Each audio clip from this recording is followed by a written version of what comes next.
Kumusta po kayo, mga lolo at lola? Ako po si Dr. Benigno Manlapas, isang doktor na nagmamalasakit sa kalusugan ng ating mga senior citizen. Alam niyo po ba na ang isang hiwa lang ng prutas pagkatapos ng hapunan ay maaaring tahimik na nagnanakaw ng inyong tulog? Gabi-gabi, gumigising kayo ng 2 o 3 beses para pumunta sa banyo at sa umaga, pakiramdam ninyo ay pagod na pagod at wala ng lakas para sa inyong umagang kape o paglalakad sa plaza. Ngayon, ipinapangako ko sa inyo ang mga simple at natural na solusyon. 5 prutas na magpapakalma sa inyong pantog at 5 dapat iwasan para matulungan kayong maibalik ang mahimbing na pagtulog ng hindi umaasa sa gamot.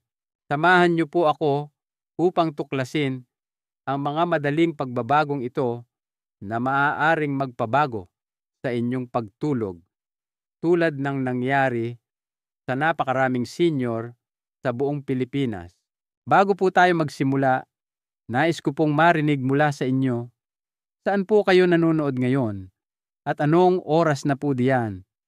Pakishare po sa comments sa ibaba. Kahit isang maliit na sandali mula sa inyong araw ay malaking bagay na po para sa amin. Kung nakakatulong po ito sa inyo, mag-subscribe po kayo para hindi ninyo makaligtaan ang aming mga payo. Kumusta po? Mga minamahal kong senior, naisip niyo po ba kung bakit ang inyong payapang gabi ay laging nabibitin dahil sa biglaang paghihi? Habang tayo po ay tumatanda, ang ating katawan, parang isang pinagkakatiwalaang lumang bisikleta, ay gumagana pa rin. Ngunit nangangailangan na ng mas maingat na pangangalaga, lalo na kapag gabi na. Pagkatapos ng edad 60, ang paggising ng 2 o 3 beses para umihi ay hindi lang isang maliit na abala. Ninanakaw nito ang saya ng inyong umagang kape. Ating alamin kung bakit ito nangyayari at paano natin maibabalik ang mahimbing na pagtulog. Tulad sa pag-aalaga ng inyong hardin, ang inyong mga bato na sumasala ng halos 180 litro ng dugo araw-araw ay bumabagal sa gabi, kaya't mas kaunti ang nagagawang ihi para makapagpahinga ang inyong katawan. Ngunit ang pantog na mas sensitibo na ngayon ay nararamdaman ang kahit 120 mililitro lamang o kalahati ng isang maliit na tasa bilang isang agarang tawag na gumising mula sa mahimbing na tulog. Ang sobrang aktibong pantog na ito, na parang isang batang humihila sa inyong duster, ay nagkakamali sa pagbasa ng kaunting laman bilang isang punong-puno na at nagpapadala ng malakas na senyales sa inyong utak.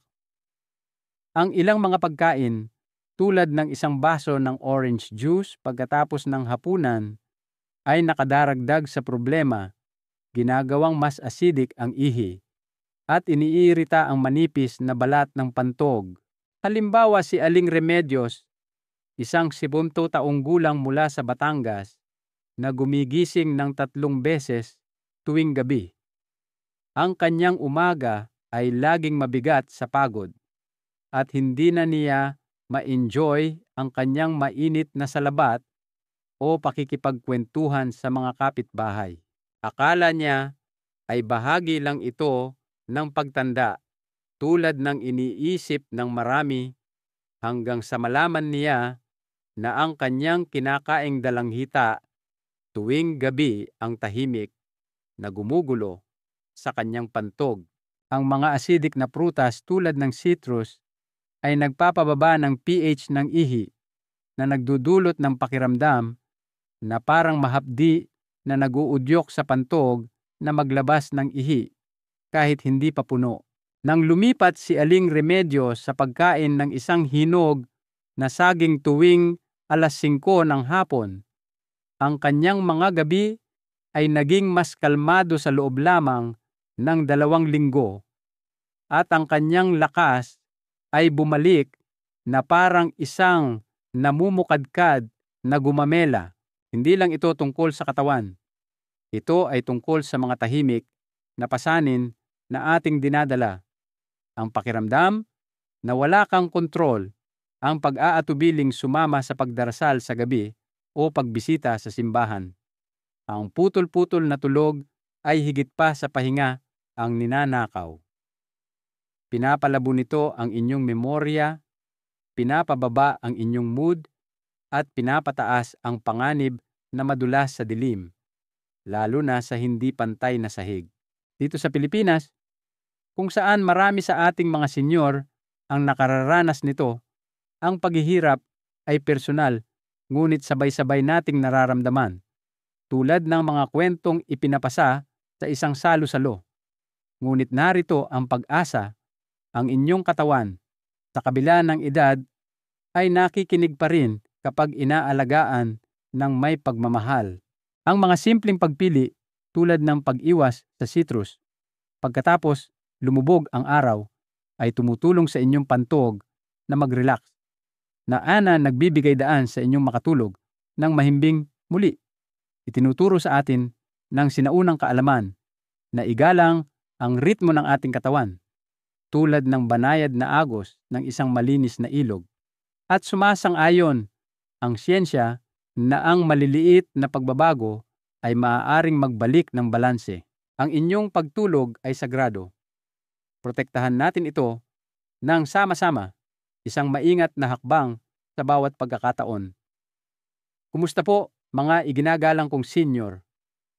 Habang dumaraan ang mga gintong taon, ang ating katawan, na parang mga sagradong templo, ay humihingi ng banayad na pangangalaga upang mapanatili ang tamang ritmo nito. Ang pag-ihi sa gabi, isang tahimik na magnanakaw, ay gumugulo sa inyong tulog, nag-iiwan sa inyong pagod para sa umagang pagdarasal o sa isang tahimik na kwentuhan habang nagkakape. Ngayon, ating alamin ang 5 prutas, mga simpleng regalo mula sa kalikasan na maaaring magpakalma sa inyong pantog, magbawas ng mga pagpunta sa banyo sa gabi, at magbalik ng mahimbing na pahingang nararapat sa inyo. Bawat prutas na pinili ng may pagmamahal ay may dalang siyensya at mga kwento upang gabayan kayo tungo sa payapang gabi, tulad ng kalmadong liwanag ng buwan sa inyong bakuran. Una, pag-usapan natin ang abang saging. Isang pangunahing pagkain sa bawat tahanang Pilipino, mula sa maingay na Maynila hanggang sa mga tahimik na baryo. Ang saging na mababa sa asido ay mabait sa inyong pantog, hindi tulad ng citrus na nakakairita sa sensitibong balat nito pagkatapos ng edad 60. Sa 400 mg ng potassium sa isang katamtamang saging, pinaparelax nito ang mga kalamnan ng pantog, binabawasan ang mga agarang senyales sa inyong utak tuwing gabi. Isipin ninyo si Mang Cardo, isang 68 taong gulang mula sa Cebu na gumigising ng 3 beses sa gabi, kaya pagod na pagod sa umaga para alagaan ang kanyang minamahal na hardin.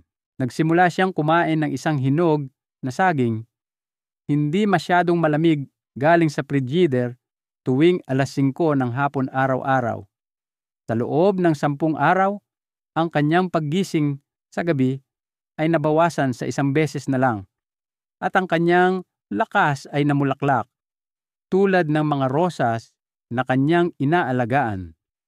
Para sa inyo, pumili ng saktong hinog na saging, malambot ngunit matatag, at kainin ito sa hapon para makapagpahinga ang inyong katawan. Ang maliit na pagbabagong ito na nakaugat sa siyensya ay naaayon sa sinaunang kaalaman tungkol sa pagbabalanse ng enerhiya ng katawan. Pinapakalma ng potassium ang sobrang aktibong kalamnan ng pantog na nagbibigay daan sa inyong matulog sa gitna ng malamig na simoy ng gabi. Ngunit ang emosyonal na bigat ay nawawala rin. Ang pakiramdam na may kontrol ka muli, malayang sumama sa simbang gabi nang walang pag-aalala. Ang inyong katawan ay tumutugon pa rin sa pangangalaga tulad ng isang tapat na kaibigan na naghihintay sa inyong atensyon. Susunod, pag-usapan natin ang papaya. Ang kulay kahel nitong kinang ay simbolo ng kalusugan sa mga kusinang Pilipino. Ang papaya ay naglalaman ng papain, isang enzyme na nagpapadali ng panunaw, tinitiyak na hindi naiipit ng inyong tiyan ang inyong pantog sa gabi. Pagkatapos ng edad 60, bumabagal ang panunaw at ang mabibigat na pagkain tulad ng kanin na may maanghang na ulam ay maaaring magdulot ng kabag sa bituka na tumutulak sa pantog para magising. Isang 150 gramong hiwa ng hinog na papaya, malambot at hindi malamig, pagkatapos ng hapunan ay napakabisa. Si Aling Nena, isang 72 taong gulang mula sa Pampanga, ay dating umaasa sa pakwan pagkatapos kumain at gumigising ng 4 na beses sa gabi. Nang lumipat siya sa papaya, gumaan ang kanyang pakiramdam, lumalim ang kanyang tulog sa loob ng 1 linggo, at ang kanyang umaga ay puno ng sigla para sa kanyang pang-araw-araw na paglalakad. Para sa inyo, pumili ng papaya na kulay kahel, hindi sobrang hinog, at kainin ito 1 oras pagkatapos ng inyong pagkain. Ang mahika ng papain ay binabawasan ang presyon sa bituka, hinahayaang magpahinga ang inyong pantog, habang ang alkaline na katangian ng papaya ay pinapakalma ang kaasiman ng ihi. Hindi lang ito tungkol sa pagtulog. Ito ay tungkol sa pagbabalik ng saya. Ang makaupo kasama ang inyong mga apo, magbahagi ng mga kwento ng walang pagod. Ang maliliit na pagpili tulad ng 1 hiwa ng papaya ay naghahabi ng kalusugan sa inyong mga araw, kasing banayad ng ambon. Ngayon, pag-usapan natin ang peras, na madalas nakakaligtaan ngunit isang tunay na kaibigan sa pantuog ng mga senior sa buong Pilipinas. Ang peras na mababa sa asido ay hindi nakakairita tulad ng dalanghita, at ang sorbitol nito, isang natural na asukal, ay humihila ng tubig papunta sa bituka na nagpapagaan ng constipation. Ang constipation na karaniwan pagkatapos ng edad 60 ay nagdidiin sa bituka laban sa pantog, na nagdudulot ng maling senyales na kailangang umihi. Isang katamtamang peras na kinakain sa hapon ay nagpapanatiling masaya ng inyong tiyan. Sabi nga ng mga lola natin sa Visayas, isang 80 taong gulang na lola mula sa Iloilo, si Lola Trining, ay nahihirapan sa hindi mapakaling gabi, ginigising ng kanyang pantog kahit kalahati pa lang ang laman, nang magdagdag siya ng 1 peras tuwing alas 4 ng hapon. Napansin niyang mas naging regular ang kanyang pagdumi, at ang kanyang tulog ay naging tuloy-tuloy. Ang kanyang umaga ay sariwa para sa pagdarasal. Para sa inyo, hugasan mabuti ang peras, huwag balatan ang balat na mayaman sa fiber, at nguyain ng dahan-dahan para matulungan ang panunaw. Ang banayad na epekto ng sorbitol na sinusuportahan ng siyensya ay binabawasan ang bigat sa tiyan, pinapakalma ang sobrang aktibong nerbiyos ng pantog, tinatanggal nito ang isang nakatagong pasanin, ang pag-aalala sa mahahabang biyahe sa bus o pagbisita sa simbahan.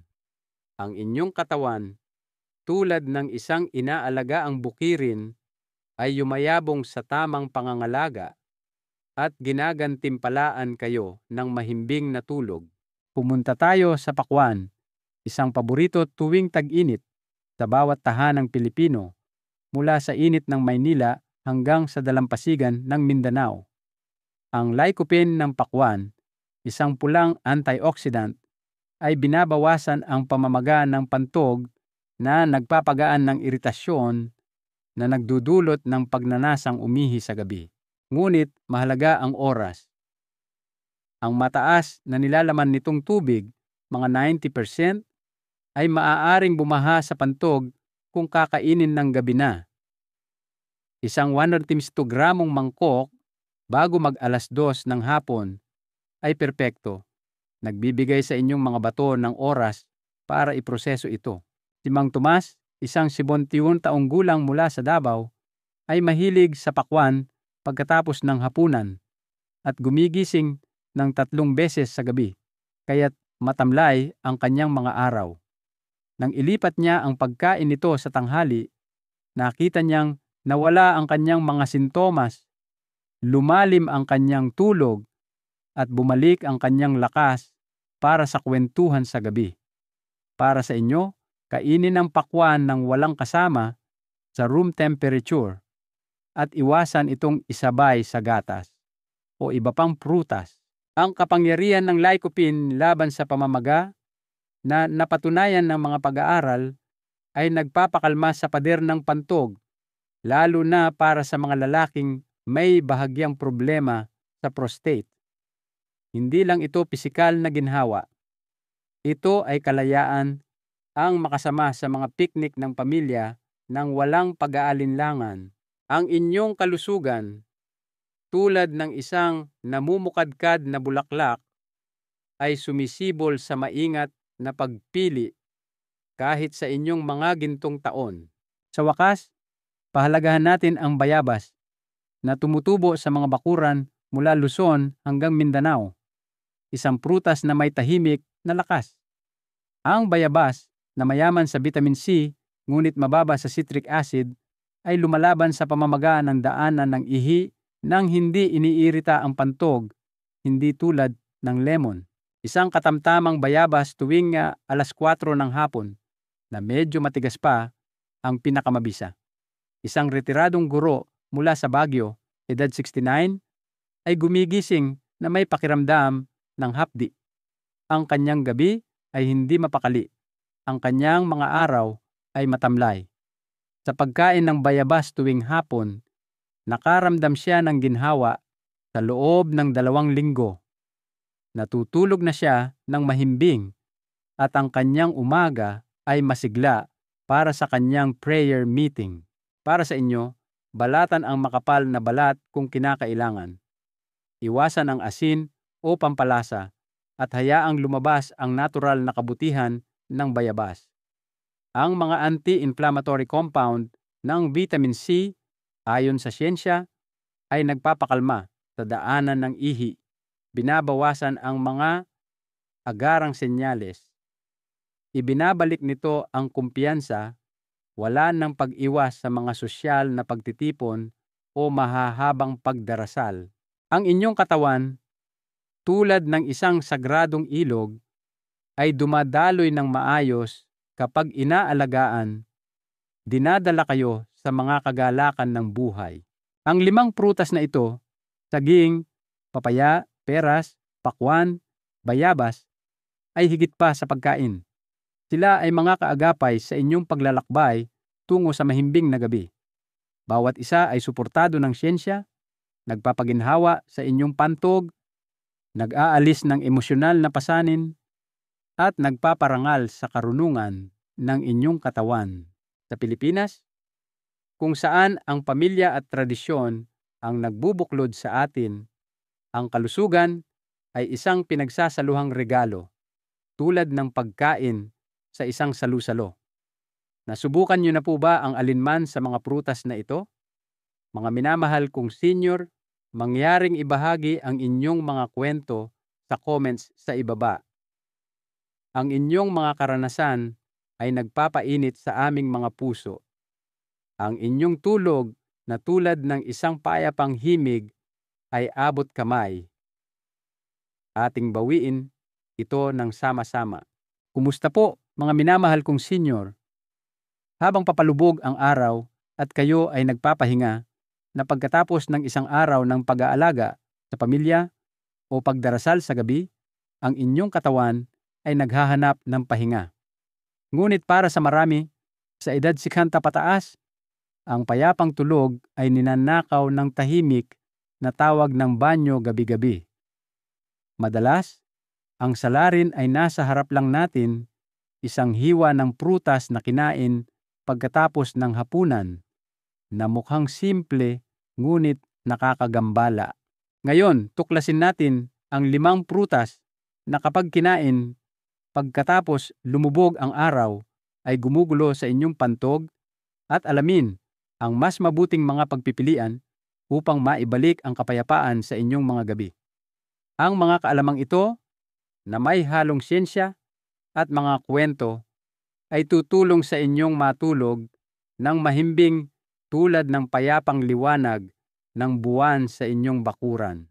Una, isaalang-alang natin ang dalanghita at suha na paborito sa buong Pilipinas dahil sa kanilang nakakapreskong lasa, lalo na sa mga gabi ng tag-init. Ang mga citrus na prutas na ito na mayaman sa citric acid ay mukhang malusog, ngunit pinabababa nila ang pH ng inyong ihi. Ginagawa itong acidic at nakakairita sa inyong sensitibong pantog. Pagkatapos ng edad 60, kahit 100 mililitro lang ng ihi ay parang kailangan ng ilabas agad na gumigising sa inyo mula sa pagkakatulog. Si Mang Jose, isang 70 taong gulang mula sa Laguna, ay umiinom ng suha juice tuwing alas 8 ng gabi sa pag-aakalang nakakatulong ito sa panunaw, ngunit gumigising siya ng 3 beses sa gabi at matamlay ang kanyang mga umaga. Nang lumipat siya sa isang basong tubig bago mag-alas 2 ng hapon, nakatulog siya ng mahimbing sa loob lamang ng ilang araw at bumalik ang kanyang lakas para sa kanyang pang-araw-araw na paglalakad. Para sa inyo, kainin ang dalanghita o suha sa tanghalian para makapagpahinga ang inyong pantog pagsapit ng gabi. Ang maliit na pagbabagong ito, ayon sa siyensya, ay binabawasan ang iritasyon sa pantog na nagpapagaan sa mga maling senyales na gumugulo sa inyong mga panaginip. Hindi lang ito tungkol sa pagtulog. Ito ay tungkol sa pagbabalik ng kumpiyansa. Wala nang pag-aalala sa panahon ng mahahabang misa o pagtitipon ng pamilya. Ang inyong katawan, tulad ng isang tapat na kaibigan, ay tumutugon kapag pinapakinggan ninyo ng may pag-iingat. Susunod, pag-usapan natin ang pinya. Ang makatas nitong tamis, isang paborito sa mga fruit salad mula apari hanggang jolo. Ang pinya ay naglalaman ng bromelain, isang enzyme na nagpapabuti ng panunaw, ngunit ginagalaw nito ang bituka, lalo na pagkatapos lumubog ang araw kapag bumabagal ang panunaw. Ang paggalaw na ito ay nagdidiin sa pantog na nagdudulot ng pagnanasang umihi kahit na halos hindi pa ito puno. Si Aling Flora, isang 62 taong gulang mula sa Bulacan, ay mahilig sa hiwa ng pinya pagkatapos ng hapunan sa pag-asang makakatulong ito sa kanyang constipation, ngunit gumigising siya ng hating gabi na hindi mapakali at hindi komportable. Pinalitan niya ang pinya ng isang hiwa ng papaya at nakatulog siya ng tuloy-tuloy sa loob ng 1 linggo at ang kanyang umaga ay naging masigla para sa kanyang grupo sa simbahan. Para sa inyo, ireserba ang pinya para sa almusal at subukan ang papaya pagkatapos ng hapunan. Ito ay banayad at nagpapakalma. Ang epekto ng bromelain, bagamat natural, ay nakakagambala sa kapayapaan ng pantog. Paliwanag ng siyensya, lalo na sa mga matatanda na may sensitibong sistema. Ang pagbabagong ito ay nag-aalis ng isang nakatagong pasanin, ang pakiramdam na malayang manood ng TV sa gabi nang hindi kinatatakutan ang mga pagpunta sa banyo. Ang inyong kalusugan, tulad ng isang namumukadkad na sampagita, ay yumayabong sa maingat na pagpili ng oras. Ngayon, tingnan natin ang ubas. Maliit at matamis, madalas na inilalagay sa refrigerator para sa isang magaang merienda sa gabi sa mga tahanang Pilipino. Ang natural na asukal ng ubas ay nagpe-ferment sa bituka pagkatapos ng edad 60 na nagdudulot ng kabag na nagdidiin sa pantog na ginigising kayo ng hindi kailangan. Ang makunat nitong balat na mas mahirap tunawin ay nakadaragdag sa discomfort, lalo na sa gabi. Isang retiradong guro mula sa Pampanga, edad 67, ay gustong-gusto ang itim na ubas tuwing alas 9 ng gabi. Ngunit gumigising siya ng 2 beses na may mabigat at hindi mapakaling pakiramdam. Nang kumain siya ng binalatang ubas sa umaga, gumaan ang kanyang pakiramdam. Ang kanyang tulog ay naging tuloy-tuloy at ang kanyang mga araw ay mas masaya para sa kanyang book club. Para sa inyo, pumili ng hinog na ubas, balatan ito at kainin bago magtanghali at iwasang isabay sa keso o gatas. Ang pag-aayos na ito na nakaugat sa siyensya ng panunaw ay binabawasan ang presyon sa tiyan, pinapakalma ang sobrang aktibong senyales ng pantog. Higit pa ito sa pisikal na ginhawa. Ito ang kagalakan na makasama ang mga kapitbahay para sa isang tasang kape nang walang pag-aalala. Ang inyong katawan, tulad ng isang sagradong ilog, ay dumadaloy ng maayos sa banayad na pangangalaga. Tuklasin natin ang mga pinaghalong citrus juice. Ang mga makukulay na halo ng dalanghita, lemon, o kiwi na sikat pagkatapos ng hapunan sa mga urban at rural na lugar sa Pilipinas. Ang mga juice na ito, na puno ng concentrated na asido, ay nagpapahirap sa pantog, pinabababa ang pH ng ihi, at nagdudulot ng agarang pakiramdam ng hapdi. Pagkatapos ng edad 60, ang pagiging sensitibong ito ay nakakagambala sa tulog, nag-iiwan sa inyong pagod para sa mga panalangin sa umaga. Isang mag-asawa mula sa Quezon City, parehong 72, ay umiinom ng citrus mix tuwing alas 7 ng gabi. Gumigising sila ng 4 na beses, kaya matamlay ang kanilang mga araw. Nang lumipat sila sa maligamgam na tubig na may hiwa ng peras, nakatulog sila ng mahimbing sa loob ng 10 araw at ang kanilang umaga ay puno ng sigla para sa kanilang mga apo. Para sa inyo, uminom ng tubig o salabat pagkatapos lumubog ang araw at ireserba ang mga juice para sa tanghali. Kinukumpirma ng siyensya na ang concentrated na asido ay nagpapalala sa reaksyon ng pantog na nakakagambala sa pahinga. Ang pagbabagong ito ay nagbabalik ng kapayapaan, ang makadalo sa mga kasal o pista ng walang pag-aalinlangan. Ang inyong kalusugan, tulad ng isang matatag na apoy, ay mas lumiliwanag sa maliliit at pinag-isipang mga pagpili. Sa wakas, pag-usapan natin ang kamatis. Madalas gamitin bilang gulay sa mga ulam na Pilipino, ngunit kinakain ng hilaw sa mga ensalada sa gabi.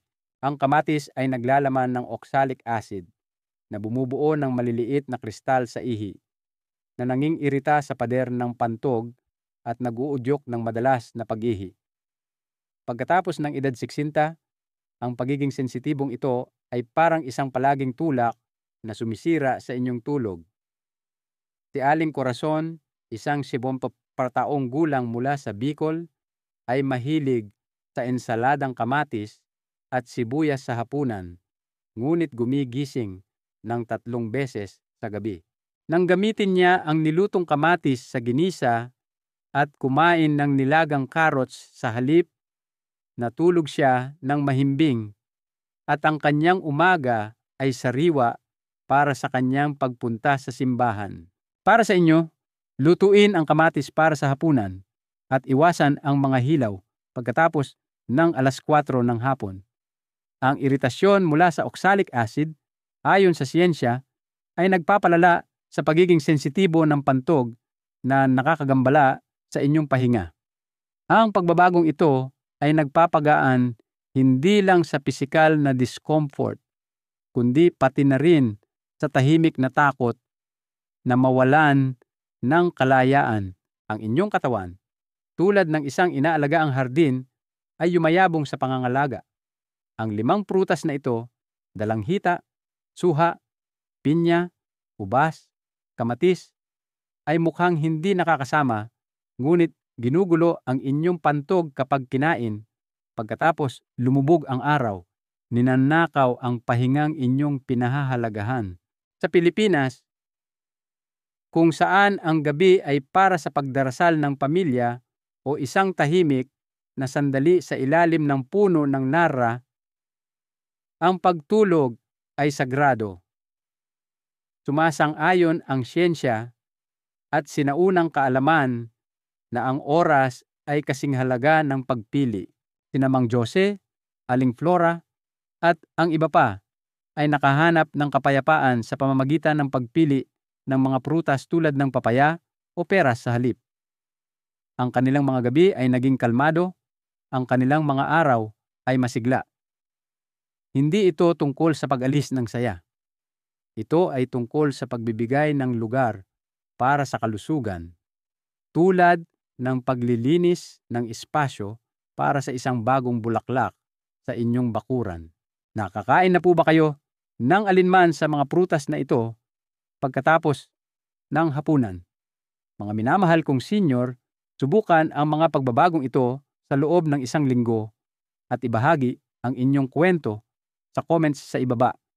Ang inyong mga karanasan, tulad ng mga kwentuhang ibinabahagi habang nagkakape, ay nagbibigay inspirasyon sa ating lahat. Ang inyong tulog na kasing halaga ng unang sinag ng araw ay abot kamay. Ating alagaan ito ng sama-sama. Kumusta po mga minamahal kong senior? Habang bumabagsak ang gabi at umaalingaw-ngaw ang kampana ng simbahan, ang inyong katawan ay naghahanap ng pahinga. Ngunit ang mga pagpunta sa banyo sa gabi ay nagnanakaw ng inyong kapayapaan. Ang ating sinaunang kaalaman ay nag-aalok ng mga banayad na payo upang pakalmahin ang inyong pantog, pinagsasama ang siyensya at tradisyon upang maibalik ang tulog tulad ng kalmadong liwanag ng buwan. Ang maliliit na pagbabagong ito ay maaaring mag-alis ng tahimik na pasanin ng pagtanda na nagbabalik sa mga umaga na kasing sariwa ng mga dahon ng malunggay. Itinuturo ng sinaunang kaalaman na ang ating apoy ng panunaw ay humihina pagkatapos lumubog ang araw, tulad ng isang apoy na lumalamig sa ilalim ng mga bituin. Ang mga matubig na prutas tulad ng pakwan ay nagpapahirap sa marupok na pugom na apoy na ito, na bumabaha sa pantog kapag ito ay dapat nagpapahinga. Sumasang-ayon ang siyensya. Pagkatapos ng edad 60, ang mga bato ay mas mabagal magproseso ng likido sa gabi at ang sobrang likido ay nag-a-activate sa mga nerbiyos ng pantog. Ginigising kayo sa 150 mililitro pa lamang ng ihi. Kumain ng mga prutas tulad ng saging o peras bago mag-alas 5 ng hapon, 2 oras bago maghapunan, upang umayon sa ritmo ng inyong katawan. Ang tamang oras na ito ay binabawasan ang bigat sa pantog, binabawasan ang pag-ihi sa gabi, at pinapagaan ang pag-aalala na makaligtaan ang mga panalangin sa umaga o makaramdam ng pagod sa mga pagtitipon ng pamilya. Ang inyong katawan, bagamat may edad na, ay tumutugon sa pangangalaga tulad ng isang hardin na namumulaklak sa atensyon. Humigop ng mainit na salabat pagkatapos lumubog ang araw sa halip na juice. Pinapakalma ang pantog ng walang iritasyon dahil ang mga sangkap ng luya ay nagpaparelax sa mga kalamnan nito. ipinapakita ng siyensya. Si Aling Lita, isang 72 taong gulang mula sa Bigan, ay umiinom ng mango juice pagkatapos ng hapunan at gumigising ng 3 beses, kaya masyadong mabigat ang kanyang araw para sa mga kwento ng kanyang mga apo. Nang lumipat siya sa Salabat, nakatulog siya ng mahimbing sa loob ng ilang araw at ang kanyang umaga ay naging masigla. Para sa inyo, iwasang ihalo ang mga prutas sa kanin o ulam dahil ang fermentation ay nagdudulot ng kabag sa bituka na nagdidiin sa pantog, isang karaniwang issue pagkatapos ng edad 60. Ang inyong katawan ay isang sagradong templo. Mga minamahal kong senior, karapat-dapat kayo sa pagmamahal tulad ng mga imaheng inyong inaayusan tuwing Pasko. Ang mga gawin na ito, maagang pagkain ng prutas, pag-inom ng salabat, hiwalay na pagkain, ay binabawasan ang pagiging sensitibo ng pantog. Kinukumpirma ito ng siyensya na nagbabalik ng lakas at kumpiyansa.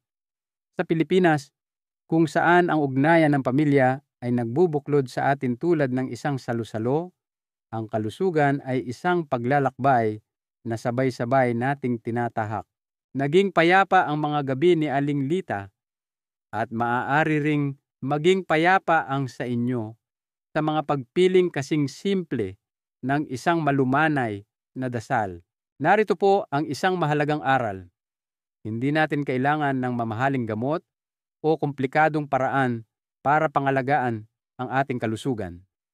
Minsan, ang sagot ay nasa maliliit at maingat na pagbabago sa ating pang-araw-araw na buhay, tulad ng tamang pagpili at oras ng pagkain ng prutas. Ang ating katawan ay isang regalo na kailangang pakinggan at alagaan ng may pagmamahal. Sa paggawa nito, maibabalik natin hindi lang ang mahimbing na tulog, kundi pati na rin ang sigla at saya sa ating mga gintong taon. Nais ko pong marinig ang inyong mga saloobin. Ibahagi po ninyo sa comments sa ibaba ang inyong mga karanasan o kung mayroon po kayong mga tanong. Ang inyong mga kwento ay nagbibigay inspirasyon sa aming lahat. Huwag po kalimutang mag-subscribe sa aming channel para lagi po kayong updated sa aming mga payong pangkalusugan. At kung sa tingin nyo po ay makakatulong ito, paki-share po ninyo ito sa inyong mga kaibigan at kapamilya na maaaring nangangailangan din ng gabay na ito. Magtulungan po tayong lahat na magkaroon ng malusog at masayang pamumuhay.